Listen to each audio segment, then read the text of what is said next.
we don't tithe to please God.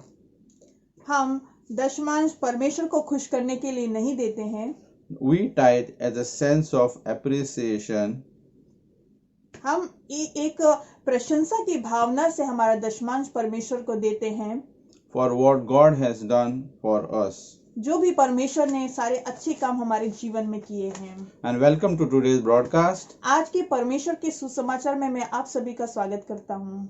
So I'm going to continue with the financial stewardship. और आज मैं वित्तीय भंडारीकरण के विषय में फिर से आपके साथ परमेश्वर के वचन को बांटने जा रहा हूँ। And today's topic is tithing. और आज का विषय है दशमांश। And I'm so excited. और मैं इसके लिए बहुत ही उत्साहित हूँ। It's my favorite topic ये विषय मुझे बहुत ही पसंद है, because this was a life changing in our life. क्योंकि इस विषय से ही हमारे जीवन में बदलाव आया है। The tithe means a 10 part. तो दशमांश का अर्थ है कि हमारे जितने भी समृद्धि है उसका 10वां हिस्सा। Tithing is act of giving. तो दशमांश का मतलब है कि हम देते हैं A tenth of your income back to God. हमारे जितने भी हमारे पास धन आता है उसका 10वां हिस्सा हम परमेश्वर को देते हैं। Amen. आमीन। Glory to God. परमेश्वर की महिमा हो। Tithing is our expression for God's love. तो हम दशमांश को परमेश्वर के प्रेम के रूप में देते हैं, Because God first loved us. क्योंकि परमेश्वर ने सबसे पहले हमसे प्रेम किया। John 3:16. परमेश्वर का वचन यूहन्ना 3:16 हमें यही बताता है। Now earlier tithing was taught as mandatory. तो पहले दशमांश को जो जरूरी था इस रूप से बताया गया था। If you don't tithe, you would be cursed. तो ऐसा बोला जाता था कि अगर आप अपना दशमांश नहीं देते हैं तो आप श्राप में हैं। It's same as stealing from God. तो ये इस तरह था कि जैसे कि आप परमेश्वर से चुरा रहे हैं, So God will curse you. और परमेश्वर इसके बदले में आपके ऊपर श्राप डाल देगा। But it's not so true. पर ये सच नहीं है। God loves us unconditionally. पर परमेश्वर हमसे बहुत ज्यादा प्रेम करता है बिना किसी जरूरत के। Whether we tithe or not. हम हमारा दशमांश दे या ना दे, परंतु परमेश्वर हमसे प्रेम करता है। God's love is not based on our performance. हम जो भी करते हैं उस पे परमेश्वर का प्रेम टिका हुआ नहीं है। So New Testament giving is not a debt. तो परमेश्वर बोल रहा है अपनी नई वाचा में कि देने का मतलब ये नहीं है कि आप कर्जे में हैं। So let's read from the scripture 2 Corinthians 9 verse 6 to 7. तो हम यहाँ पे परमेश्वर के वचन को देखेंगे दूसरों कुरिन्थियों में अध्याय 9 वचन 6 और 7 में। But this I say, he which soweth sparingly shall reap also sparingly, and he which soweth bountifully shall reap also bountifully. तो परमेश्वर का वचन हमें बोलता है दूसरा कोरिन्थियों अध्याय 9 वचन 6 और 7 में, परंतु बात ये है जो थोड़ा बोता है वह थोड़ा काटेगा, और जो बहुत बोता है वह बहुत काटेगा। And verse 7, every man according as he purposeth in his heart, so let him give, not grudgingly or of necessity, for God loveth a cheerful giver. वचन 7 हमसे कहता है हर एक जन जैसा मन में ठाने वैसा ही दान करे, ना कूड़ के और ना दबाव से, क्योंकि परमेश्वर हर्ष से देने वाले से प्रेम रखता है। Amen. आमीन। Glory to God. परमेश्वर की महिमा हो। So I don't know how many Christians read this scripture. और मुझे नहीं पता कि कितने मसीही लोग इस वचन को पढ़ते हैं And still they think God curse if you don't tithe. और फिर भी उन्हें ऐसा लगता है कि अगर वो अपना दशमांश नहीं देंगे तो परमेश्वर उनको श्राप डालेगा। The word of God says here, परमेश्वर का वचन यहाँ हमसे कहता है we are not supposed to give grudgingly तो हमें कुड़ के नहीं देना है or out of necessity, और हमें जरूरत से नहीं देना है, but give it cheerfully. पर हमें हर्ष से देने वाले बनना है। Amen. आमीन।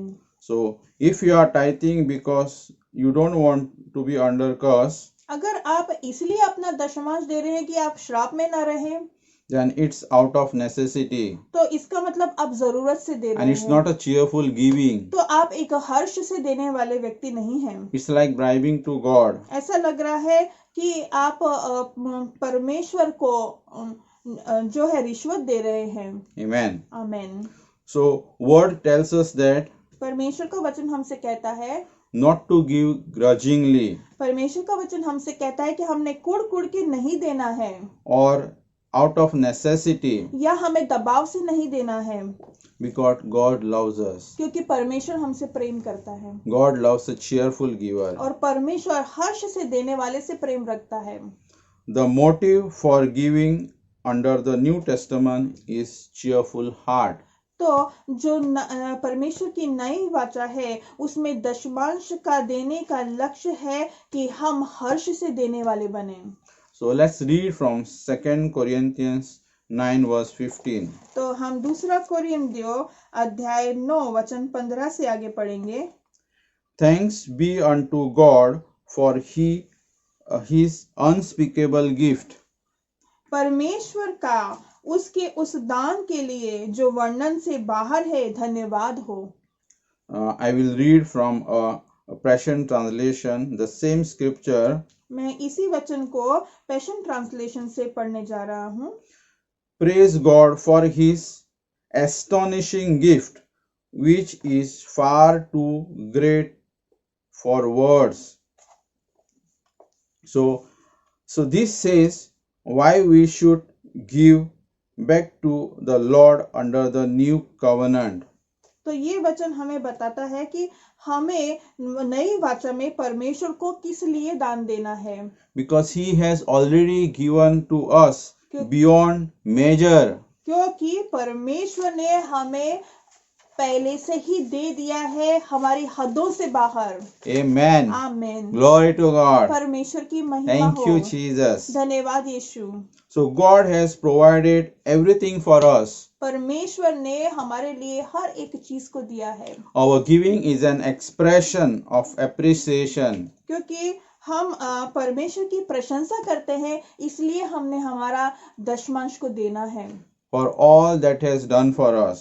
For जो भी परमेश्वर ने हमारे लिए अच्छे काम किए हैं। And the 1 Corinthians 13:3 says, और परमेश्वर का वचन पहला कोरिन्थियों अध्याय 13 वचन 3 कहता है, unless it is motivated by love, it does not benefit.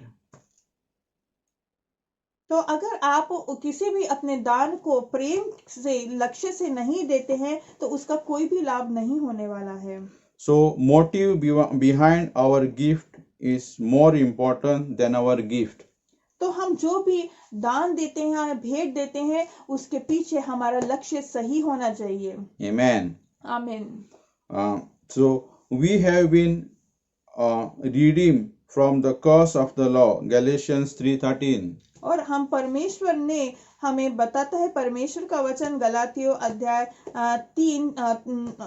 13 और 14 में कि परमेश्वर ने हमें श्राप से मुक्ति दिलाई है। Amen. आमीन।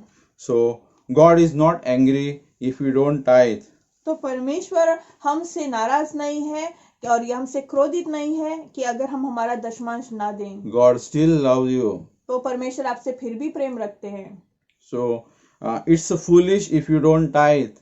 परंतु अगर आप अपना दशमांश नहीं देते हैं तो ये एक मूर्खता की बात होगी। So some people say tithing was in Old Testament. तो कुछ लोग ऐसा समझते हैं कि पुरानी वाचा में दशमांश के बारे में बताया गया है। But tithing is still in our best interest.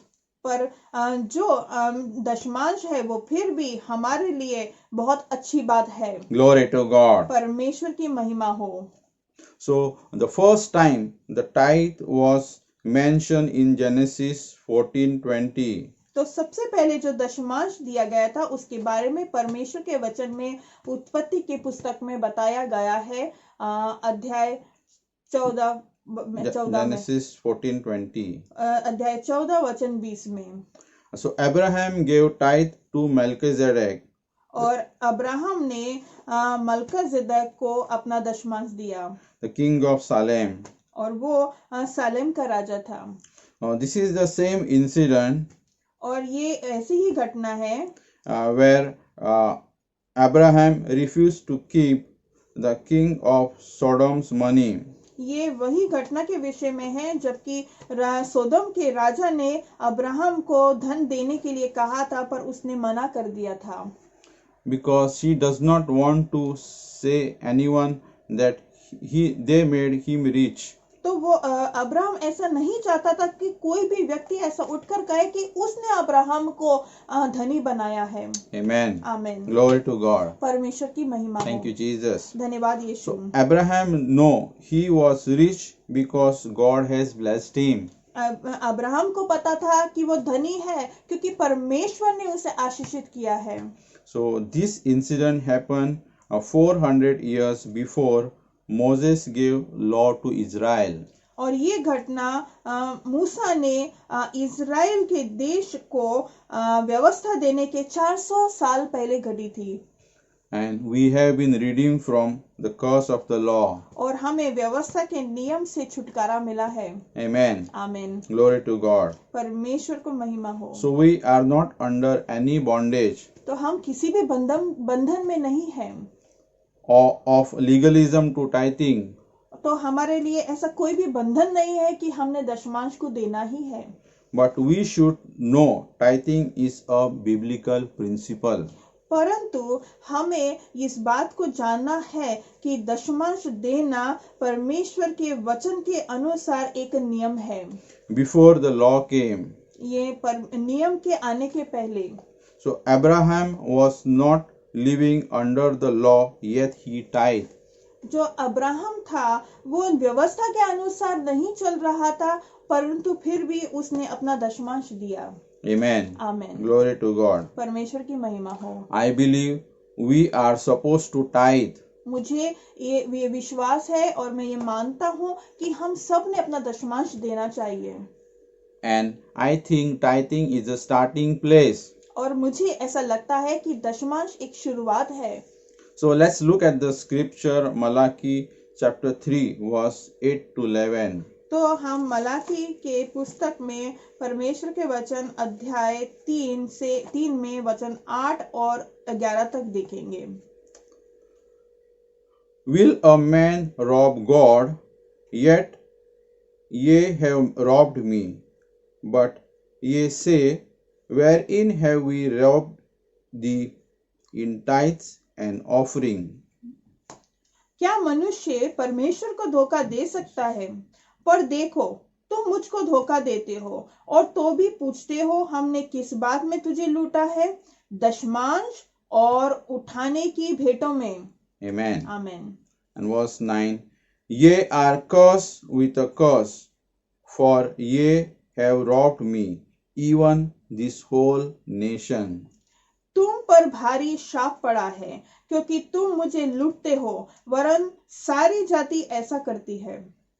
And verse 10, bring ye all the tithes into the storehouse, that there may be a meat in my house, and prove me now herewith, saith the Lord of hosts, if I will not open you the windows of heaven, and pour you out a blessing, that there shall not a room enough to receive it. और वचन 10 कहता है, सारे दशमांश भंडार में ले आओ कि मेरे भवन में भोजन वस्तु रहे। और सेनाओं का यहोवा यह कहता है कि ऐसा करके मुझे परखो कि मैं आकाश के झरोखे तुम्हारे लिए खोलकर तुम्हारे ऊपर अपरंपार आशीष की वर्षा करता हूँ कि नहीं।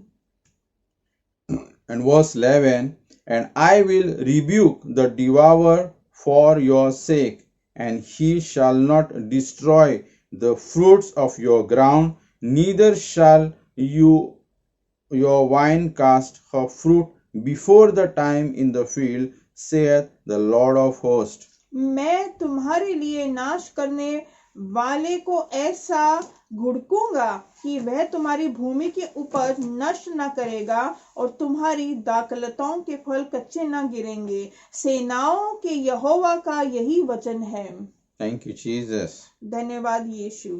So everyone who teaches the tithe, they take the scripture और जितने भी लोग दशमांश के बारे में सिखाते हैं वो इस वचन को जरूर पढ़ते हैं।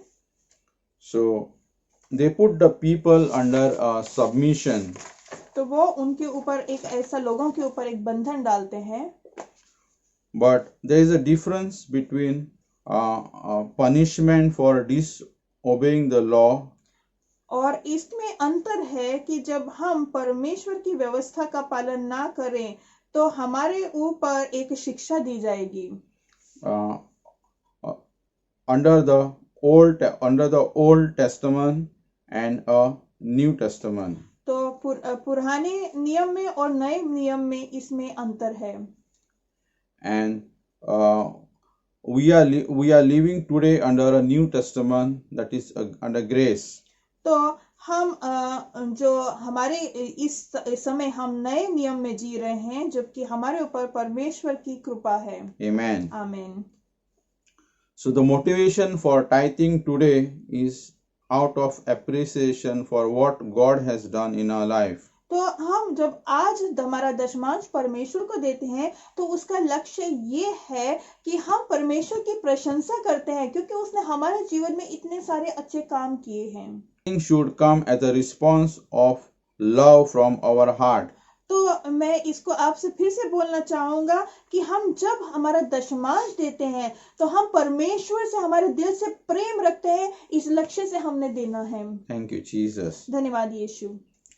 So out of the desire to bless people, तो हमारे अंदर एक ऐसी भावना होना चाहिए कि जिससे हम दूसरे लोगों को आशीषित कर सकें। so we don't tithe to keep the law. तो हम व्यवस्था को मानते हैं इसलिए हमने दशमांश नहीं देना है। It's a bad idea to try. और ये एक बुरा विचार होगा अगर हम ऐसा करते हैं। Let's read from Galatians chapter 3 verse 10. तो हम गलातियों अध्याय 3 वचन 10 में से पढ़ेंगे। For as many as are of the work of the law are under the curse, for it is written, cursed is everyone that continueth not in all things which are written in the book of law to do them. तो परमेश्वर का वचन गलातियों 3:10 में कहता है, इसलिए जितने लोग व्यवस्था के कामों पर भरोसा रखते हैं वे सब शाप के अधीन हैं, क्योंकि लिखा है, जो कोई व्यवस्था की पुस्तक में लिखी हुई सब बातों के करने में स्थिर नहीं रखता वे शापित है। Amen. आमीन। The scripture says you are cursed if you don't keep the law. तो परमेश्वर का वचन इसमें बोल रहा है कि अगर आप व्यवस्था नहीं मानते हैं तो आप शाप में हैं। So, which means you can't keep some or leave others. तो इसका मतलब ये है कि आप व्यवस्था की थोड़ी बातें ऐसा नहीं है कि उन्हें मान लेंगे और थोड़ी को छोड़ देंगे। Not even if you don't keep letters of the law, then you are cursed. तो इसका अर्थ ये है कि अगर आप उसके एक एक शब्द को भी अक्षर को भी ना मानेंगे तब भी आप शाप में हैं। And this is why the Jesus is come. इसीलिए यीशु मसीह संसार में आए हैं। Because it is impossible to keep the law. क्योंकि ये एकदम असंभव है कि हम व्यवस्था की सारी बातों को संभाल कर रख सकें। If someone tells you that you are cursed, अगर कोई आपसे कहता है कि आप शाप में हैं, if you don't tithe, क्योंकि आप अपना दशमांश नहीं देते हैं, and they are missing this point. तो वो इस वचन को भूल चुके हैं। Thank you, Jesus. धन्यवाद यीशु। So you either trust grace of God, या तो आप परमेश्वर की कृपा पर विश्वास रखेंगे, or you regret Jesus' sacrifice, और आप इस मान को वो नहीं तो नहीं मानेंगे कि यीशु मसीह ने अपना बलिदान दिया है, and put your trust in your performance, और आप अपने कार्यों पर ज्यादा विश्वास रखेंगे, and forfeit the God's grace. और परमेश्वर की कृपा के अपेक्षा खुद पर विश्वास रखेंगे। So you have to be 100% perfect.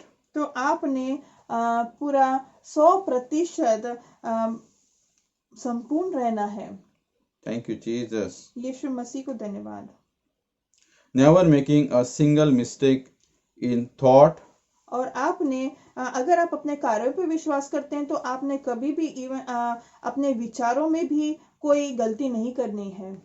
in word, आपके शब्दों में आप गलती नहीं कर सकते and your deed और आपके कार्यों में आप गलतियां नहीं कर सकते। for your entire life. आपकी सारी जिंदगी आप ऐसा कुछ भी गलत नहीं कर सकते। Or you have to be humble और आपको नम्र होना पड़ेगा and receive the God's grace. हाँ, नहीं तो आपको नम्र होना पड़ेगा और परमेश्वर की कृपा को लेना होगा। Trying to satisfy law by paying tithe is not going to help. तो अगर आप व्यवस्था को मानने के लिए अपने दशमांश को दे रहे हैं तो इससे आपकी कोई सहायता नहीं होने वाली। So let's go back to the scripture again, Galatians chapter 3 verse 11 to 14. तो हम फिर से परमेश्वर के वचन गलातियों अध्याय 3 वचन 11 से 14 तक पढ़ेंगे।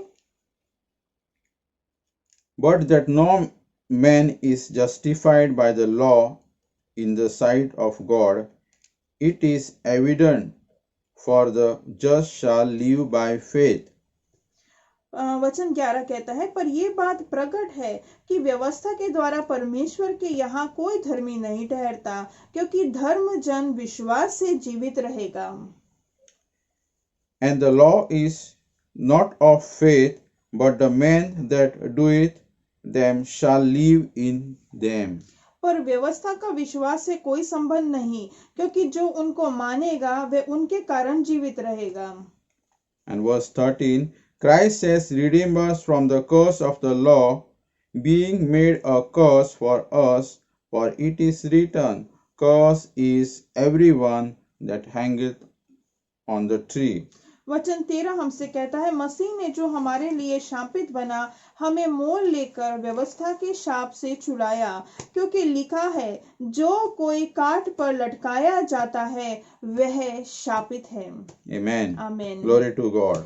परमेश्वर की महिमा। And the verse 14 says, that the blessing of Abraham might come on Gentiles through Jesus Christ, that we might receive the promise of the Spirit through faith. और वचन 14 कहता है, यह इसलिए हुआ कि अब्राहम की आशीष मसीह यीशु में अन्य जातियों तक पहुंचे और हम विश्वास के द्वारा उस आत्मा को प्राप्त करें जिसकी प्रतिज्ञा हुई है। Thank you, Jesus. धन्यवाद यीशु। So, yes, we have been redeemed from the curse of the law. ये बात सच है कि हमें व्यवस्था के शाप से छुटकारा दिलाया गया है। So, in Malachi chapter 3 verse 9, so it says, you are cursed with curse. तो मलाकी अध्याय 3:9 में कहा गया है कि आप शाप से शापित हुए हैं। But this is what exactly we have been redeemed from. पर ये ऐसा हुआ है कि जिससे हमें छुटकारा मिला है। Thank you, Jesus. धन्यवाद यीशु। So God is going to punish you for not tithing is completely unscriptural. तो ये वचन के अनुसार नहीं है कि अगर कोई ऐसा कहता है क्योंकि आप दशमांश नहीं देते तो परमेश्वर आपको दंड देगा। So people used to say under the old covenant, और पुरानी वाचा में लोग इस तरह से कहते थे कि if you don't tithe, अगर आप अपना दशमांश नहीं देंगे, God will take it from doctor bill.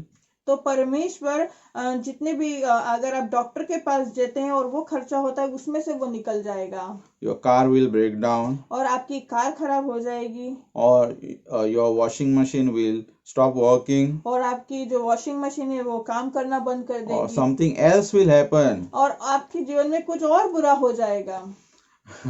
But God doesn't do any such thing.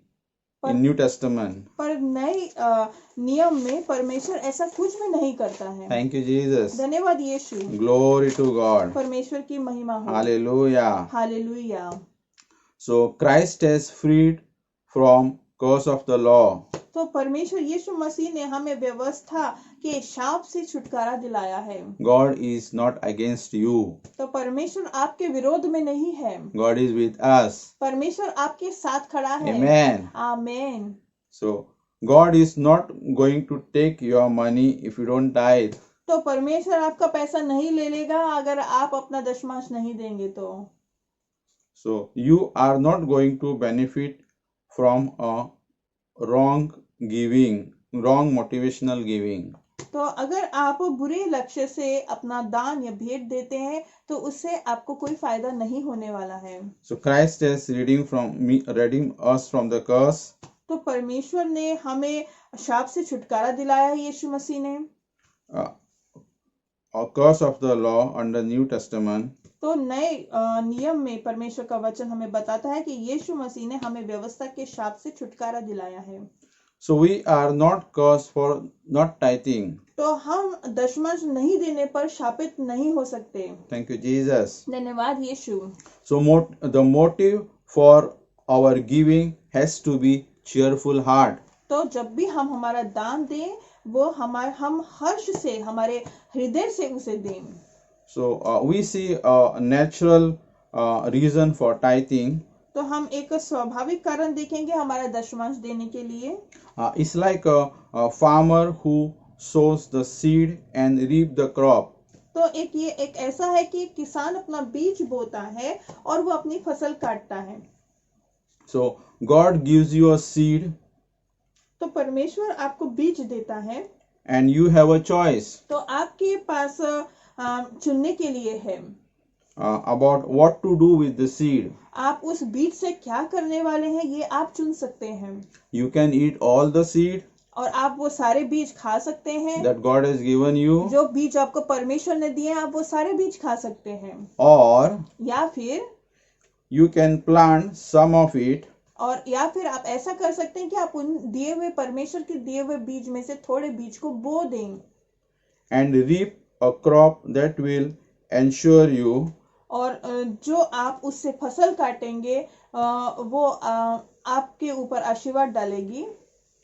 That you have something to eat for the next year. तो उससे ऐसा होगा जब आप अपने थोड़े बीजों को बोएंगे तो वो ऐसा हो जाएगा कि आप आगे आने वाले दिनों में अपनी फसल ले पाएंगे। The planting seeds ensure your future crop. तो जब हम हमारा बीज बोते हैं तो उससे ये सिद्ध हो जाता है कि भविष्य में हम हमारी फसल को काटने वाले हैं। Same way, tithing moves finances. तो उसी तरह जब हम हमारा दशमांश देते हैं तो धन भी हमारे पास आता है। It moves finances in your future. तो जब हम हमारा दशमांश देते हैं तो हमारे आने वाले भविष्य में हमें धन की प्राप्ति होती है। In addition to extend the benefits. तो उससे हमारे जीवन में जो लाभ होने वाले हैं उससे भी बढ़कर हमारे जीवन में और हमें प्राप्ति होती है। And money is like a seed. और पैसा और धन एक बीज की तरह है। So when you consume every money that comes your way. जब आप ऐसा करते हैं कि आपके पास जितना धन आता है उसे अपने ऊपर ही खर्च कर लेते हैं। You are not investing in your future. तो आप अपने भविष्य में उस धन को नहीं लगा रहे हैं। So God loves you even if you eat all your seed. परमेश्वर आपसे फिर भी प्रेम रखते हैं जबकि आप अपने सारे बीज खा जाते हैं। But don't be surprised. पर आप इससे आश्चर्यचकित ना हो। When money runs out. जब आपका पैसा एकदम से कम होने लगे। And you are crying to God about not meeting your needs. और आप परमेश्वर के आगे जाके रोएं कि हे परमेश्वर तू मेरी जरूरतों को पूरा नहीं कर रहा है। It's not God's fault. तो ये परमेश्वर की गलती नहीं है। If you eat all of your seed. अगर आप अपने सारे बीज खा जाएं। You are going to experience it. तो आप इस कमती को जरूर महसूस करेंगे। So you need to be disciplined. तो आपको एक नियम में रहना है। So take a portion of what God has given you तो जो भी आपको परमेश्वर ने दिया है उसका एक हिस्सा ले लें and sow it into your future. और उसे अपने भविष्य में बो दीजिए। And the tithe is the starting place. और दशमांश जो है वो एक शुरुआत है। So you should desire to give more than 10%. और आपके अंदर ऐसी इच्छा होनी चाहिए कि आप दशमांश से भी बढ़कर दें। So God is still loves you whether you give 9% or 11% or nothing at all. तो परमेश्वर आपसे फिर भी प्रेम रखेंगे अगर आप 9% या 11% देते हैं या कुछ भी नहीं देते, फिर भी परमेश्वर आपसे प्रेम रखते हैं। So tithing has nothing to do with how God relates to you. परमेश्वर आपसे कैसा रिश्ता रखते हैं उसमें दशमांश का कोई भी जगह नहीं है। Thank you, Jesus. धन्यवाद यीशु। Glory to God. परमेश्वर की महिमा हो। But there is a still benefit if you tithe. परंतु उससे आपको फिर भी लाभ होगा अगर आप दशमांश देंगे। Thank you, Jesus. धन्यवाद यीशु। Thank you, Lord. धन्यवाद परमेश्वर। And we are a living example today of tithing. और हम परमेश्वर की जीती गवाही हैं जो हम हमारा दशमांश दे रहे हैं। We were not aware about what tithing means. हमें इस बारे में कुछ भी नहीं पता था कि दशमांश का अर्थ क्या होता है। And we studied the tithing. और हमने दशमांश के विषय में पढ़ा। And we become very serious about the tithing. और उसके लिए हम एकदम से दृढ़ हो गए कि हम हमारा दशमांश जरूर देंगे। We understood the importance of tithing. हमें दशमांश का अर्थ जो था, उसका महत्व जो था वो पता चल गया। It is for our benefit. ये हमारे लाभ के लिए है। And last 4 years और पिछले 4 सालों से we are been faithful in tithing. और हम विश्वास से हमारा दशमांश परमेश्वर को दे रहे हैं। And God has blessed us abundantly. और परमेश्वर ने हमें भरपूरता से आशीर्वादित किया है। The blessings has overtaken us. परमेश्वर का आशीर्वाद और आशीष हमारे आगे से भी बढ़कर चला गया है। Amen. आमीन। Glory to God. परमेश्वर की महिमा हो। So it's a study the word of God. और तो ये परमेश्वर का वचन पढ़ना है। It will change your life. तो अगर आप परमेश्वर के वचन को पढ़ेंगे तो ये आपका जीवन बदल And डालेगा। share the word with others. और परमेश्वर के वचन को जरूर दूसरों के साथ में It बांटिए। will change the life of others also. और ये दूसरों के जीवन को भी बदल डालेगा। Because the word of God is seed. क्योंकि परमेश्वर का वचन एक बीज है। Thank you, Jesus. धन्यवाद यीशु। So I will continue in the next session also about tithing. और मैं दूसरी बार जब आपके साथ परमेश्वर का वचन बांटूंगा तो दशमांश के विषय में आपको फिर से पढ़ाऊंगा। So until we meet again, जब तक हम फिर से आपसे मिलेंगे, remember, याद रखिए Jesus is Lord. यीशु मसीह ही प्रभु है। Shalom. शालोम।